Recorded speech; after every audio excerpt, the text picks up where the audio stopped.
7장 1절 어제에 그 비판을 받지 않고자 한다면 비판하지 마라. 그러니까 심판을 받고자 하고 싶지 않으면 너도 남을 심판하지 마라는 말씀에 이어서 하나님에 대해서 이 기도에 대한 말씀을 오늘 해주십니다.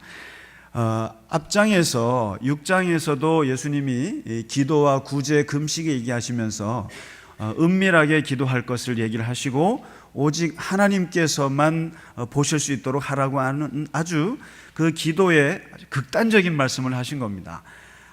기도에 있어서 함부로 하지 말고 오직 하나님만이 인정할 수 있는 그 기도에 초점을 맞추고 하나님께 집중하고 전심을 다해서 기도할 것을 얘기하셨습니다.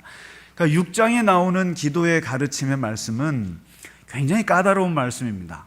그런데 오늘 7장에서는 예수님이 아마 그 기도의 말씀이 너무 어려운 말씀이라고 생각하셨는지 아주 편이한 얘기를 오늘은 하십니다. 기도에 대한 말씀을 하시는데, 기도라고 하는 것은 그냥 하면 되는 거야, 이런 얘기를 하시는 거죠. 은밀하게 하는 것도 중요하고 또 하나님께 집중하는 것도 중요하지만 오늘 주시는 말씀은 기도는 그냥 구하는 거야 라는 얘기입니다. 그리고 기도는 찾으면 되는 거고, 그리고 두드리면 열리는 것이야. 아주 보편적인 얘기입니다. 사람이 누구에게 먹을 것이 필요해서 구하면 사람이 아주 악한 인간 아닌 인간 바에는 다 주게 되어 있고, 다 사람이 뭐든지 어떤 일을 찾고자 하면 다 찾게 되어 있고, 다 사람이 안에 있으면 문을 두드리면 그 안에 있는 사람이 귀머거리가 아닌 이상은 다 열게 되어 있다 이거죠. 기도라고 하는 것은 기본적으로 노력하면 된다는 뜻입니다. 기도라고 하는 것은 행동하면 되는 것이고, 지성이면 감천한다는 거죠. 열심히 정성을 다해서 하면 하늘도 감동하게 되어 있다. 이 구한다고 하는 말은 사실 질문한다는 뜻입니다. 끊임없이 하나님께 질문하고 물어보고 하라 이거죠. 찾으라는 얘기는 이 탐구하다는 뜻이거든요. 끊임없이 찾고 또 찾고 하다 보면 다 되는 것이다. 그래서 이 세상에 이 기도라고 하는 것은 그냥 인과응보다 이거죠. 인과응보. 다 사람이 하게 되면 반응을 하게 되어 있다 이거죠. 하나님도 마찬가지로 하나님께도 우리가 구하면 하나님도 반응하시는 분이고, 어떠한 기도든 반응하시게 되어 있다. 이걸 기도의 기본 원칙으로 생각하라 이거죠. 우리는 보통 하나님께서 기도 응답 안 하셔, 내가 기도해도 하나님께서 무심하셔, 응답하는 것도 있고 안 하는 것도 있고 이렇게 생각하는데 절대 그렇지 않다는 거죠. 기도는 하면 되어 있다 이거죠. 그러면 이제 세상에 그러면 기도는 어떻게 해야 하나요? 그럼 무슨 기도를 해야 하나요? 하나님께서 이런 기도도 좋아하시나요? 그러니까 등급이 있는 거 아닌가요? 그래서 내가 내 이기적인 기도해도 되나요? 그리고 내가 내 자식만 위해서 기도해도 되나요? 집을 팔아야 되는데 좀 세게 받고 싶은데 좀 세게 받도록 기도해도 되나요? 부동산이 좀 나가도록 기도해도 되나요? 어떻게 성경은 말할까요? 예수님은요? 기도하시라는 얘기입니다. 세상에서 기도는 틀린 기도, 맞는 기도는 세상에 없어요. 세상의 모든 기도는 다 기도가 기도입니다. 성경에서 보면은 모든 기도를 하나님이 다 받으셨어요. 대표적으로 야베스의 기도, 얼마나 현실적인 기도인지 모릅니다. 하나님께서 저에게 복에 복을 더하여 주십시오. 그리고 저 땅 좀 넓혀 주십시오. 지경을 좀 넓혀 주십시오. 그리고 하나님께서 저와 함께 하셔서 좀 근심 걱정 좀 없게 해 주십시오. 지극히 실리적인 기도입니다. 아주 이기적인 기도예요. 그러나 그것을 하나님께서 받으셨어요. 그런 기도도 있는가 하면은 잠언에 보면은 현자 아구르의 기도 보면 진짜 멋있는 기도가 나옵니다. 하나님, 제가 죽기 전에 2가지만 간구합니다. 첫째는 제가 거짓말 좀 하지 않게 해주십시오. 그 다음에 헛된 것에 빠지지 않게 해주십시오. 그 다음에 2번째 기도가 있는데 그것은 저에게 가난하게도 마시고 부하게도 하지 마십시오. 제가 너무 부자가 되면 제가 배불러서 하나님 어디 있냐 이런 헛소리 할까봐 걱정이 되는 것이고, 너무 가난해서 굶어 죽게 되면 제가 도둑질해서 하나님께 욕을 먹일까봐, 그래서 그냥 일용할 양식만 저에게 주십시오. 얼마나 아름다운 기도입니까? 그러면 성경은 이 현자 아구르의 기도는 하나님께서 받아주시고 야베스같이 이기적으로 땅 넓혀주시고 근심 걱정 떨쳐달라고 하는 기도는 안 받아주시냐? 그렇지 않다는 겁니다. 그 기도나 그 기도나 다 하나님 받으시고 하나님께서는 그 기도의 수준 차이가 없다고 생각하시는 거죠. 그러니까 오늘 예수님 말씀인 겁니다. 구하라 이거죠. 여기서 무엇을 구하라는 말 하지 않으셨어요. 너가 원하는 것은 다 구하라는 거예요. 그래서 기도는 기본적으로 이기적입니다. 이기적인 기도에서 출발하게 되어 있습니다. 어느 신부님이 얘기한 걸 듣고 제가 너무 웃겨서 명동성당에서 주임 신부로 계시던 신부님이신데 그분이 어느 날 여자분이 오셔가지고 신부님 제가 이사를 왔는데 저희 집에 오셔서 미사 좀 드려주십시오. 그런 거예요. 아 그래요? 그래서 그 이제 밑에 그 사무장님한테 시켜서 일정과 조율을 다 하고 어느 날짜 잡아서 그 집에 가서 이제 미사를 드리러 갔답니다. 갔더니만 이 여자분이 하시는 말씀이 사실 저는 가톨릭 신자가 아니고 저는 아무것도 믿는 믿음이 없습니다. 없는데 사실 제가 이사를 와서 이 터가 뭐 어떨지 좀 뭐 재수가 있을지 없을지 몰라서 굿을 좀 하려고 했는데 굿은 좀 촌스러워서요. 요즘엔 서양식이 대세라. 그래서 동양 이 굿은 촌스럽고 또 사람들이 무식해 보여서 시끄럽고 말이죠. 그래도 아무래도 요즘에는 좀 세련된 서양식 굿이 좋을 것 같아서 아무래도 신부님 모시고 와서 미사 좀 부탁했습니다. 이러는 거예요. 아무것도 모르는 거예요. 아무런 신앙도 없고 그냥 미사가 좀 있어 보이지 않습니까? 그리고 아무래도 개신교 목사는 좀 뭐 없어 보이잖아요. 뭐 양복 입고 가서 뭐 이 형식이 없어요, 개신교는요. 그런데 신부님들 보면 멋있지 않습니까? 이 로브의 스톨에 만만치 않습니다, 이 형식이. 그러니까 그게 멋있게 보였는지 서양 굿을 좀 해달라 이거죠. 근데 그 신부님이 그분의 이야기를 듣고 미사를 드려주면서 신앙의 출발이 바로 여기 있다라고 하는 거죠. 신앙의 출발이 이분이 비록 믿음이 없고 지극히 이기적인 복을 구하는 것이라 할지라도 모든 기도의 출발은 이기적입니다. 사실. 이기적으로 출발하게 되어 있습니다. 그러니까 자식을 위해서 기도할 수밖에 없고 나의 건강을 위해서 기도할 수밖에 없고 그리고 뭐 잘 살고 싶어 하는 기도 괜찮다라는 거죠.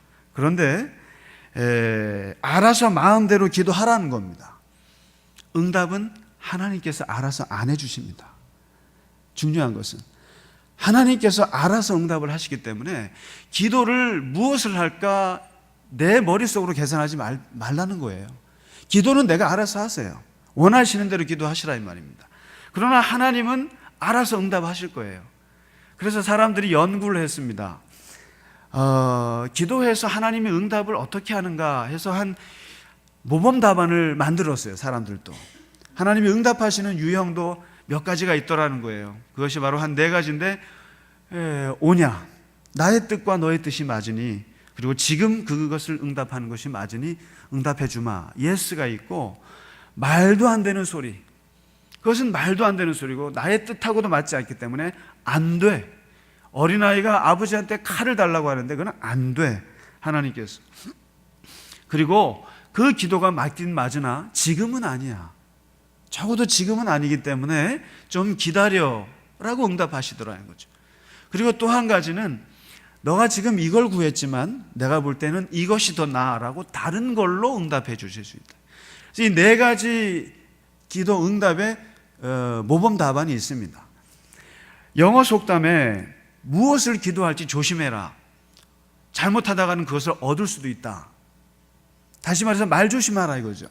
혹시라도 지나치면서 욕하면서 했던 말을 하나님이 응답할 수 있다, 이 얘기거든요. 그런데 그것은 하나님을 몰라서 하는 속담이에요. 하나님은 인격적이신 분이시기 때문에 우리가 기도를 어떻게 한다 할지라도 하나님께서는 알아서 잘 조정해 주십니다. 그러니까 우리가 할 것은 구하라 이겁니다. 그리고 찾으라. 너가 원하는 것을 찾으라, 두드리라. 그러면 하나님께서 알아서 응답하실 것이다. 그래서 키에르케고르 같은 철학자는 이런 얘기를 했지 않습니까? 기도는 하나님을 바꾸는 게 아니라 기도하는 사람을 바꾸는 것이다.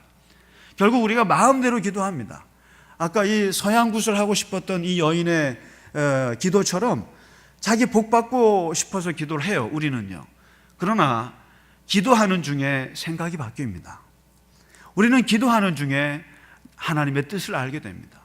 기도하는 중에 하나님이 기다리라고 하는 그 시련을 겪게 될 수밖에 없습니다. 기도하는 중에 하나님께서 다른 것으로 응답하면서 혼란을 겪게 됩니다. 그러면서 기도하는 우리가 바뀌는 겁니다. 그래서 기도하는 우리가 바뀌게 되고 기도하는 우리가 새롭게 되는 것을 경험합니다. 그래서 기도가 무서운 거죠. 그래서 예수님은 먼저 밑자락을 깔고 얘기하시는 겁니다. 마음대로 기도해봐라. 하나님께서 아름답게 응답하실 것이다. 그리고 이제 9절에 주님께서 새로운 차원의 기도를 말씀을 하시는데, 간절히 구하고 간절히 찾고 두드리는 것도 좋지만 기독교인들의 기도에서 정말 다른 차원의 세계를 말씀을 하세요. 그것이 뭐냐면 너희가 기도하는 대상이 누구인지를 정확히 알 필요가 있다는 얘기를 하십니다. 그것이 바로 아버지라는 거죠. 아버지께 기도한다는 것을 잊지 마라 합니다.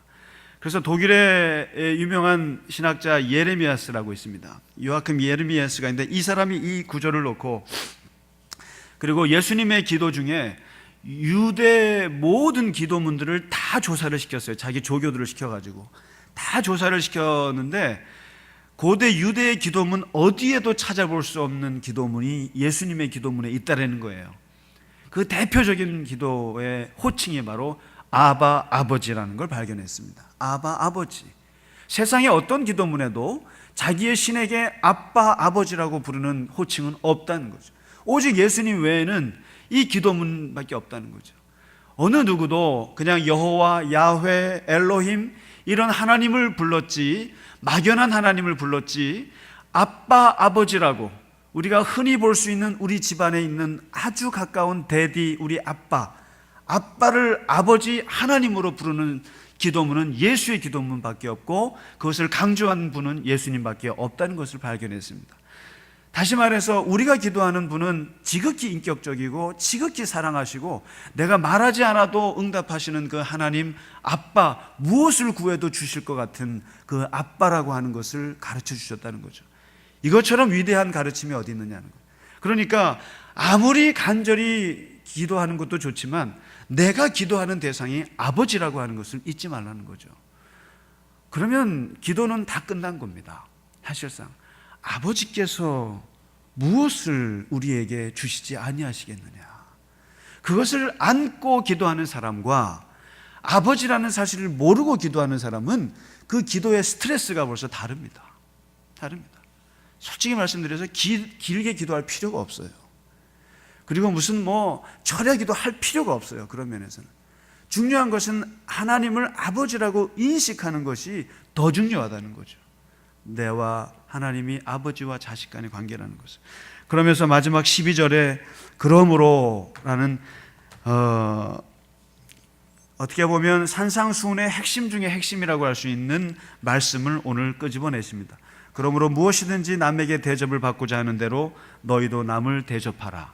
이 말씀은 예수님께서 지금까지 구약 성경에서 얘기했던 인간관계의 최고의 윤리 덕목인 황금률을 얘기하시는 말씀입니다. 힐렐이라고 하는 그 유대의 유명한 바리새파 지도자가 얘기했던 너가 원하지 않는 것을 남에게 하지 마라. 어떤 이방인이 와서 토라의 핵심을 내가 한 발로 들고 있을 동안에 말씀해 주세요 라고 하니까 이 힐렐이 대답한 것이 바로 너가 원하지 않는 것을 남에게 시키지 마라. 이게 율법의 요약이니라. 이게 황금률이거든요. 인간관계의 가장 최고의 원리는 네가 원하지 않는 것을 남에게 하지 않는 것이다. 이것은 공자도 그런 얘기했습니다. 다른 사람이 하지 않기 바라는 것을 너도 다른 사람에게 하지 마라. 이게 윤리의 기본이다. 스토아 철학이나 모든 사람들이 이런 얘기했습니다. 네가 싫어하는 걸 남에게 하지 마라. 너 맞는 거 싫지? 그럼 남 때리지 말고. 너 욕먹는 거 싫지? 그럼 너 욕하지 않으면 돼. 이게 윤리라는 거예요. 너 무시당하는 거 싫지? 그러면 너 난 무시하면 안 돼. 이게 윤리의 기본인데 오늘 예수님께서는 그것을 적극적으로 오늘 얘기를 하세요. 적극적으로 얘기하시는데 무슨 일이든지 남에게 너 대접받고 싶지? 그러면 남 대접해. 다시 말해서 사랑받고 싶지? 그러면 너 사랑하고, 너가 위로받고 싶으면 똑같이 남을 위로하면 되는 거고, 너가 사람에게 인정받고 싶듯이 다른 사람도 인정받고 싶으니까 남을 인정해. 이 공자가 얘기한 것은 내가 원하지 않는 걸 남에게 하지 마. 이게 정의입니다. 이게 내가 원하지 않는 거 남에게 하지 않는 것이 정의예요. 그런데 오늘 예수님은 정의에서 한 걸음 더 나가서 네가 원하는 것을 남에게 베풀어. 이게 사랑입니다. 그래서 힐렐이나 공자나 이런 사람들은 정의의 관점에서 부정적인 측면에서 이 황금률을 얘기했지만 예수님께서는 적극적인 의미에서 사랑의 의미에서 황금률을 새롭게 얘기를 하신 것입니다. 그래서 이 7장 12절 말씀은 산상수훈의 핵심입니다. 모든 인간관계에서는 사람이 역지사지로 생각하면 다 풀린다는 거예요. 역지사지. 다른 사람이 너에게 원하지 않는다고 생각하면 너도 안 하면 돼. 이렇게만 하면 세상이 다 평화가 온다는 거죠. 너가 원하는 것을 그대로 해주면 그게 사랑이야. 이게 예수님의 말씀이거든요. 그러면 세상에 평화가 온다는 거거든요. 샬롬이 온다는 것인데 이 역지사지의 생각을 하나님께 적용하라는 것이 오늘 말씀입니다. 기도할 때 하나님이 뭘 원하시는지 생각하면서 기도하면 다 된다는 거예요. 하나님 아버지가 누군지 생각하면 다 되는 거예요. 하나님께서 내가 기도할 때 이 기도를 들어줄까 말까 생각할 필요 없다는 거예요. 하나님 아버지는 네가 뭘 기도해도 다 예뻐. 우리가 뭘 기도해도 다 좋아하셔.